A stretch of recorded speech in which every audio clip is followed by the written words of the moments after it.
Hello hello everyone. I hope आप लोग घर पे होंगे और अच्छे होंगे। ठीक है, सुरक्षित रहिए, घर पे रहिए। और अब अभी जो आज का है वो इम्पॉर्टेंट क्वेश्चंस मैंने लिए हैं आपके क्रिएटिव एंड इंक्लूसिव स्कूल से। ठीक है, ये आपका पेपर नंबर 3 है। ठीक है, जो एजुकेशन टेक्नोलॉजी और आईसीटी का है वो हम आपका देख लेते हैं, फिर अपन लास्ट दिन अभी कर लेंगे क्योंकि इसमें काफ़ी कोर्स में चेंजेस हैं। जैसा कि आज मैंने जो वीडियोस आपको दिया था, जो कोर्स कंटेंट है अपन का थोड़ा सा डिफरेंट है। उसमें एजुकेशन टेक्नोलॉजी से रिलेटेड कुछ भी नहीं पूछा गया है, जो कोई ज़्यादा इस तरीके से कुछ भी नहीं है अपन के सिलेबस में। आईसीटी मतलब आपका इंफॉर्मेशन कम्युनिकेशन टेक्नोलॉजी के लिए दिया है। ठीक है, तो उसमें अपन देख लेंगे, उसके लिए कुछ क्वेश्चंस रेडी कर लेंगे। अभी आज हम देखते हैं क्रिएटिव एंड इंक्लूसिव स्कूल। ये जो क्वेश्चंस लिखे हैं, फर्स्ट है इंक्लूसिव एजुकेशन। ये आपके शॉर्ट नोट्स में भी आ सकते हैं, शायद है कि आपके मतलब जो शॉर्ट क्वेश्चंस होते हैं ना उसमें भी आ सकते हैं। और ज़रूरी नहीं, क्योंकि ये ऐसे टाइप में है नहीं, क्योंकि इनका जो एक्सप्लेनेशन उतना ज़्यादा नहीं है कि ऐसे टाइप में आए क्वेश्चंस।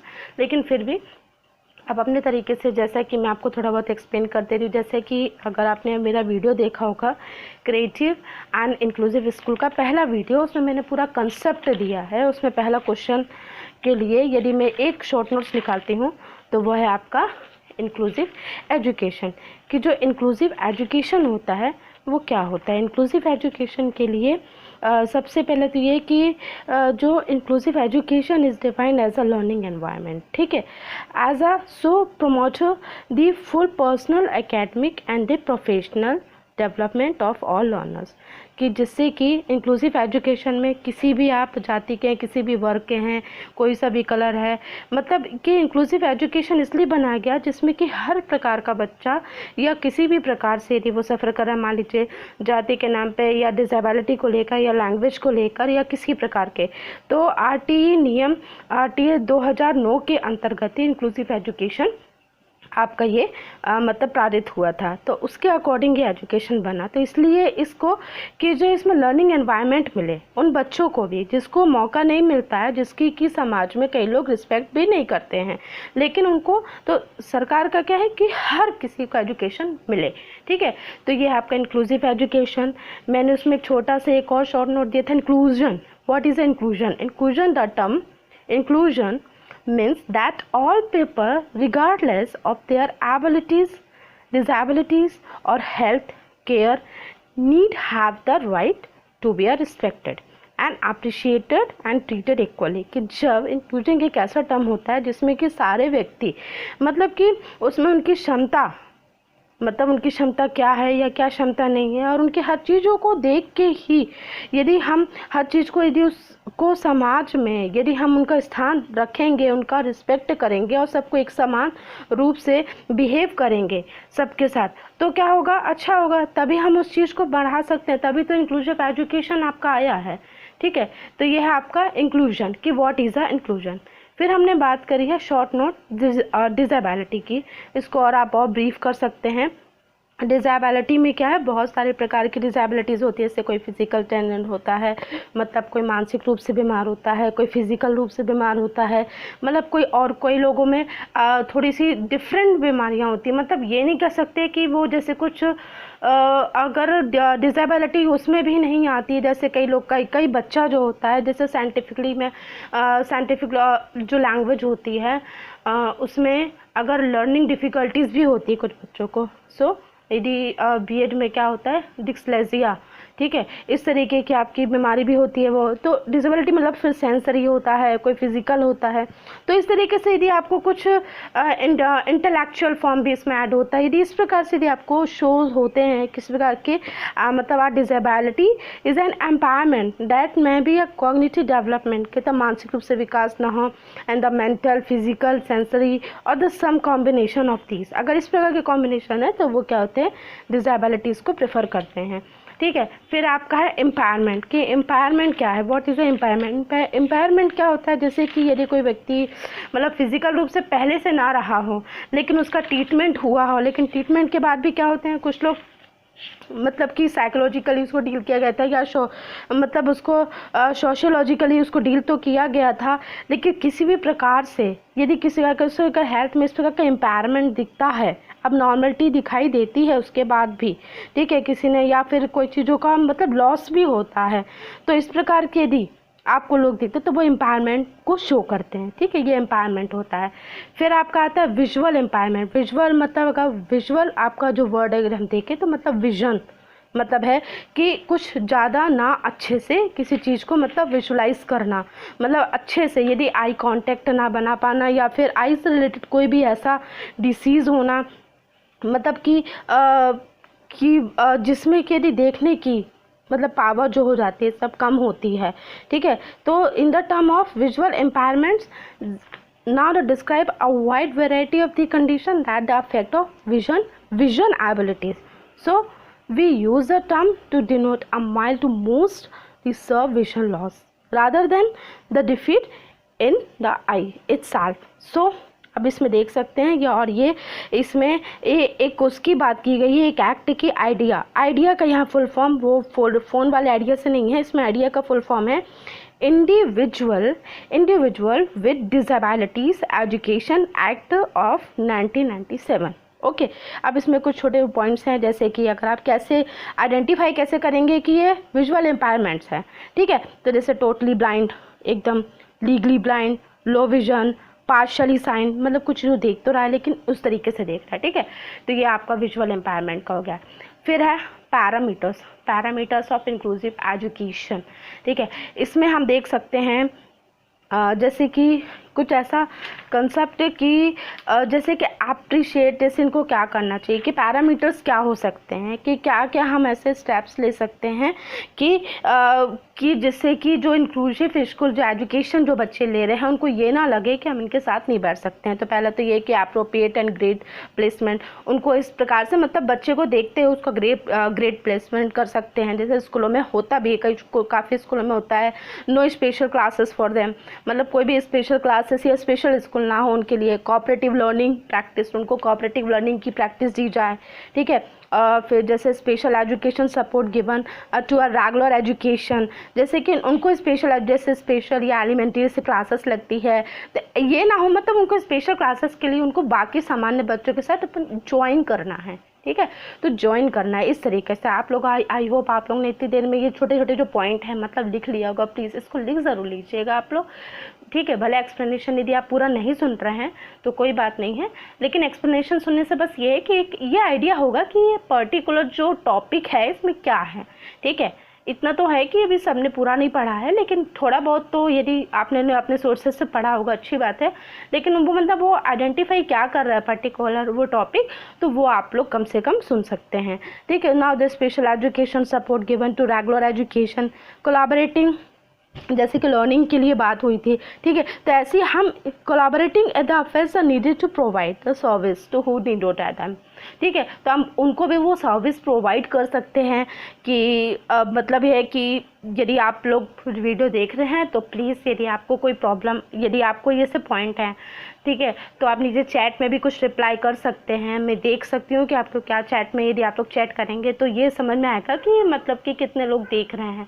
बस मेरे को इतने चाहिए, इसमें ऐसा कुछ नहीं है, मेरा अपना कोई स्वार्थ नहीं है इसमें, बस मैं आपको ये बस बताना चाह रही हूँ जो मैंने अपने लिए कुछ क्वेश्चन वो किए हैं एज अ फ्रेंड मैं आपको बस शेयर कर रही हूँ, ठीक है, बस उसके से, क्योंकि सबके अपने अलग अलग रूट्स हैं, कोई कहाँ रह रहा है कोई कहाँ रह रहा है कुछ पता नहीं है, ठीक है, किसके पास क्या व्यवस्था है क्या नहीं है, एटलीस्ट ये हो सकता है कि थोड़ा सा एक अवेयरनेस आ सकती है कि टॉपिक क्या है, बस इसलिए मैं ये कर रही हूँ और बाकी और कुछ नहीं है, ठीक है। इससे बस मेरे को ये पता चलेगा कि कितने फ्रेंड्स हैं जो मेरे साथ मतलब एक पीयर ट्यूटरिंग कर रहे हैं, ठीक है। पीयर ट्यूटरिंग क्या होता है, जब साथ में यदि जैसे आप और हम जब साथ में बैठ के सारी चीज़ों को पढ़ते हैं और उसमें से एक बच्चा खड़े होकर अपनी चीज़ों को इस तरीके से बताता है, फिर हम उसको नोट करते हैं, दूसरा बच्चा खड़ा होता है वो अपनी चीज़ों को उस तरीके से बताता है, मतलब पर्टिकुलर टॉपिक में, तो वो अपने, तो हम क्या करते हैं, यदि वो हमारे व्यूज़ काम में आ रहे हैं तो वो उस तरीके की, यदि हम बैठ के लर्निंग करते हैं, ग्रुप स्टडी करते हैं ना, तो इसको पेयर ग्रुप क्या होता है, आपका ही हमारा ग्रुप ही पेयर ग्रुप होता है, ठीक है। और इसी में जब हम पढ़ाई करते हैं, एक दूसरे को जब सिखाते हैं, तो इसी को हम कहते हैं पेयर ट्यूटोरियल, ठीक है। तो इसमें एक डेफिनेशन है वो आपके साथ में शेयर कर दे रही हूँ कि प्योर मॉडलिंग कहते हैं इसे, is the another support that can use to help student so learn academic processes and classroom routines. It also provide the classroom teacher opportunities to use peers to assist with the instructions, clarification, directions and give the social reminders. So the following are the some roles हमें आपको बता रही, जैसे peers should be develop friendship with all, peers should be increase social invitations, a relationship and a networks, and peers should create a great opportunity for interaction. Okay तो pair group क्या करना चाहिए, friendship develop करनी चाहिए, एक दूसरे के साथ सोशलाइज होना चाहिए, ठीक है, रिलेशनशिप को बढ़ाना है, नेटवर्किंग बढ़ाना है।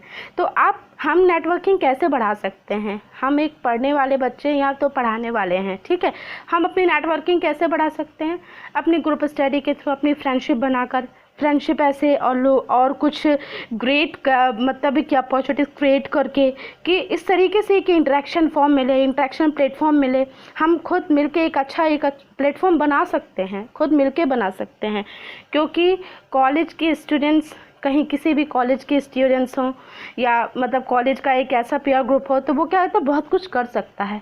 तो ये हमारी भी लायबिलिटीज़ है कि जिन बच्चों को मौका नहीं है, कोई सोर्सेज नहीं है उनके पास, तो हम उनके साथ भी क्या कर सकते हैं, कनेक्ट हो सकते हैं। किस तरीके से, हम इस तरीके से कनेक्ट हो सकते हैं, बाय सोशल मीडिया का यूज़ काफ़ी चीज़ों को चलाने के लिए यूज़ कर रहे हैं, ठीक है। यदि हम इसी चीज़ के लिए, पढ़ाई के लिए भी यूज़ करें तो काफ़ी चीज़ों के लिए सही रहेगा।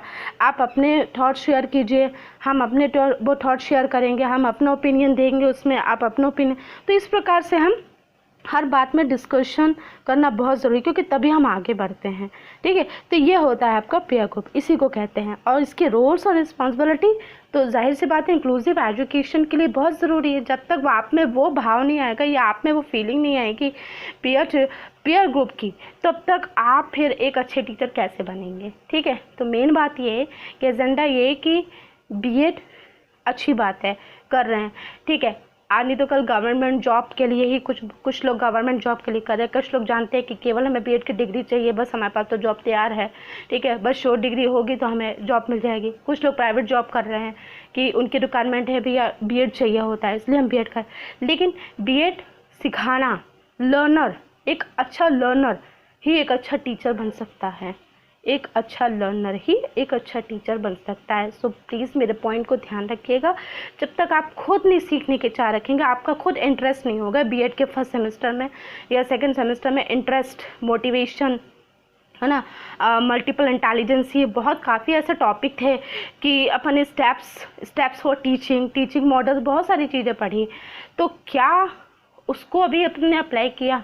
काफ़ी लोगों ने अप्लाई किया है, ठीक है, कुछ ऐसे एक दो लोगों से बात हुई तो ना अप्लाई किया, ठीक है। तो कुछ चीज़ें एप्लीकेबल कब तक होंगी, जब आप चाहोगे। तो जब आप चाहेंगे, आप हिंदी इंग्लिश मीडियम, मैंने पहले बोला doesn't matter Hindi English medium, जब आप क्लासरूम टीचिंग करते हैं और किसी अच्छे प्लेटफॉर्म में टीचिंग करते हैं, तो आपको वहाँ अपनी बॉडी लैंग्वेज के साथ साथ कम्युनिकेशन या कॉन्वर्सेशन ऐसा होता है कि जिसमें इंग्लिश लैंग्वेज की ज़रूरत पड़ती है। भले अगर आपका पढ़ाना हिंदी मीडियम है, लेकिन आपको इंग्लिश का यूज़ करना ही पड़ता है, ठीक है। तो आप जब भी हो, आपको ही पता होगा, जो टीचिंग है, क्लासरूम टीचिंग बाइलिंगुअल मेथड में कंपलसरी है, ठीक है। तो अपन के ओरिजिनल लैंग्वेज एक तरीके से जो भी है, मतलब जो अपन की मातृभाषा है हिंदी, नॉट ओरिजिनल लैंग्वेज या यूज़ करने के लिए नहीं मना किया गया है, ठीक है। तो हिंदी मातृभाषा और इंग्लिश कनेक्टिंग लैंग्वेज, ठीक है।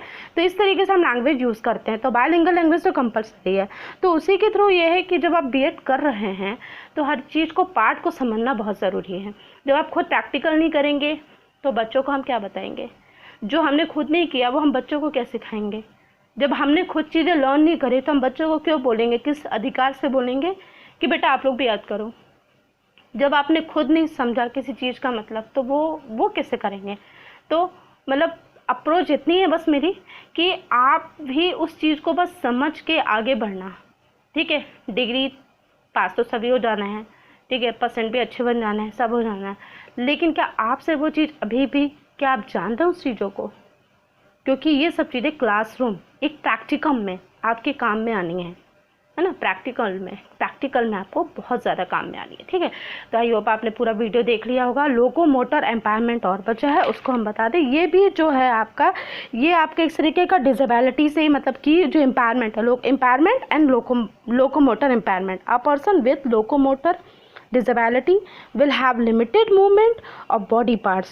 The main cause could be injuries, diseases and disfigurations in the bones or muscles and injury।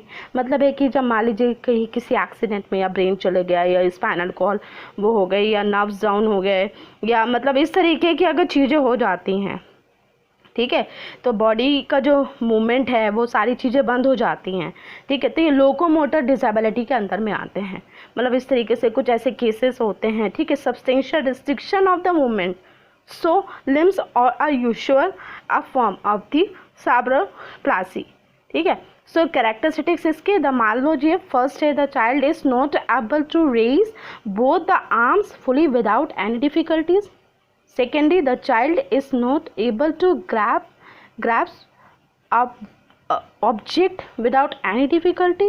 The child has absence of any part, the limb, and the child has a difficulty in a walking. Okay, तो इस तरीके से है, यदि इस तरीके की सारी चीज़ें या सिम्टम्स, मतलब इसकी कैरेक्टरिस्टिक्स हैं लोकोमोटर के, आप इनको देख सकते हैं, ठीक है। तो इसके थ्रू हम बता सकते हैं कि लोकोमोटर एम्पावरमेंट होता है, ठीक है।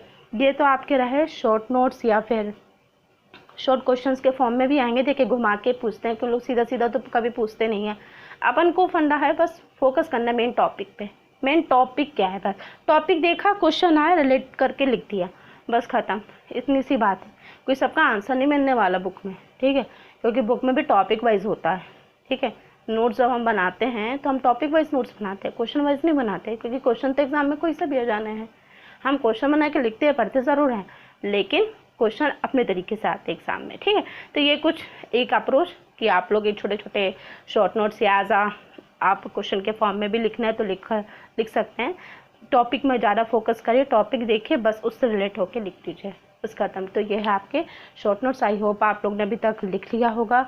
कुछ एक्सप्लेनेशन, यदि आपको हिंदी मीडियम है, इंग्लिश मीडियम तो काफ़ी लिख लिया होगा। इस मान लीजिए कुछ हिंदी मीडियम के हैं तो वो उस चीज़ों को समझ के अपने हिंदी में लिख सकते हैं, इतना नहीं है, हिंदी में उस तरीके से मतलब लिख सकते हैं, और कुछ अपने सोर्सेस यूज़ कर लीजिए, ठीक है। तो ये आपके एमपी क्वेश्चन है शॉर्ट नोट्स या शॉर्ट क्वेश्चंस के फॉर्म में, ठीक है। इसके बाद अगर आप अग्री होते हैं तो एक प्रीमर एक और रख लेते हैं, तो आपका इसमें जो लॉन्ग क्वेश्चंस हैं, क्योंकि लॉन्ग क्वेश्चंस बहुत सारे हैं, कम से कम मैंने आज 6 या 7 क्वेश्चंस रेडी किए हैं, तो वो मैं आपके साथ शेयर करूँगी, ठीक है। तो इसको देखिए, और कोई चैट में कोई भी रिप्लाई देना है तो प्लीज़ देते जाइए। यदि आप आते हैं तो प्लीज़ एक कमेंट ज़रूर डाल दिया करिए। यदि आप लोग को वीडियो, यदि आप लोगों को कुछ चीज़ समझ में आती है तो प्लीज़ देखिए, देखना बस ज़रूरी है और कुछ नहीं। Okay, now take care and bye bye.